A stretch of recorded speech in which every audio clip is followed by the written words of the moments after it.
From the company that's known for hating its own IP, and also you, they played us like a damn fiddle! Comes an iconic horror series that explores the unnerving depths of the human psyche and how to suck the life out of a series until it becomes a dry, withered husk.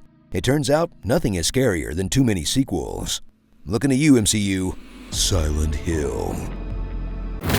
Witness the rocky history of the Silent Hill series as the first few games mark out the franchise as one of the tentpoles of the tank control survival horror genre. Then watch as it slowly mutates into obvious cash grabs designed to exploit your love of the originals, featuring the game that convinced you fog was a scary atmospheric choice and not a trick to deal with having no draw distance. The critically acclaimed sequel that cemented the franchise in gaming history and that no one will ever shut up about. The third game that wrapped up the canonical story and was also known for being extremely penis-y. This was a design choice.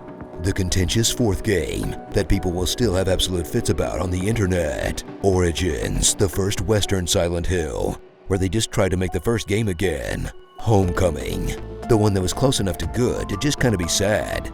Shattered Memories, the random Wii game that broke every convention, but was actually kind of interesting.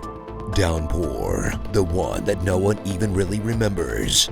Some mobile and arcade stuff I have too much dignity to actually talk about. Some good bad movies. And the demo that was so powerful, Konami had to wipe it off the face of the earth. In yet another series that Konami chopped into bits and made into pachinko machines out of spite for you, personally. Because the real horror is watching something you love slowly turn into a dumpster fire. But you know Silent Hill fans will always hope for Konami to turn the series around. Or at least they'll use that as an excuse to keep posting horny art of Pyramid Head. Well, I guess that's one way of keeping the legacy alive. Face your demons, metaphorically and literally, in the tiny fog-covered town of Silent Hill. Or, a one-bedroom apartment. Spooky. Where your worst enemy will be having any idea where the you are as you roam through the mists, constantly checking your map to find out that you're going right back the way you came. Then get even more turned around when they send you through some hell portal, surrounded on all sides by the best work of the interior decorator from Jacob's Ladder. Then face eldritch gods, cultists, forbidden rituals, and your own guilt by doing a series of video game-ass puzzles and looking at a bunch of weird gross stuff that represents something, probably, until you uncover one of the series' many signature endings that range from good to bad to very depressing to just objectively excellent. I mean, would I go through literal hell again just to see this dog? Absolutely I would.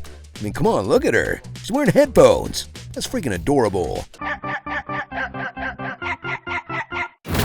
Prepare to face a cavalcade of monsters that are stand-ins for your repressed sexuality or something, the only way you know how, with wanton violence, as you pick up anything that looks remotely like a weapon and swing it like an extremely normal guy. As Silent Hill pushes the survival part of the horror by not making you particularly fast, strong, or well-coordinated, where the best strategy most of the time is just running right past your enemies until you inevitably face a boss or monster you just can't avoid and power walk around the stage unloading all the bullets you saved up like Final Fantasy potions. In combat that's clearly never been the focus of these games, but that immerses you in the setting by making your little cartoon proxy just as terrible as you would actually be at fighting demon nurses. Turns out, I was a monster all along.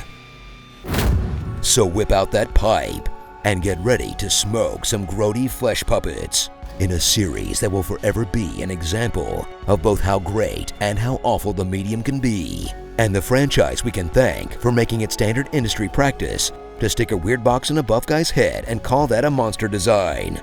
I present to you my truly unique design, Pyramid Head. He's a guy with pyramid head for a head. Original character, do not steal. Starring Daddy Dead Care, Gone Baby Gone, Charcoal, Wife Guy, Wife Swap, Girl Interrupted, definitely not getting that security deposit back, Fursuit Truckers, the ones not worth mentioning, Death Stranded, the gross monsters, the really gross monsters, whatever the heck this is, Geometry Daddy, and the true Punisher, Silence of the Hills. You know, even with these new games, I hope Akira Yamaoka keeps doing the soundtrack, because it's just not a psychological mindfuck without these smooth guitar riffs.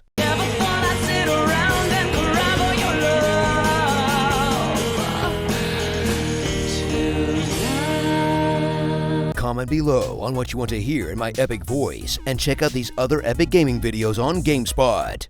We need Link. The world needs him. Life is not just a series of zeros and ones. Everyone thinks they're the hero of their own story. Shadow Wizard Money Gang, we love casting spells.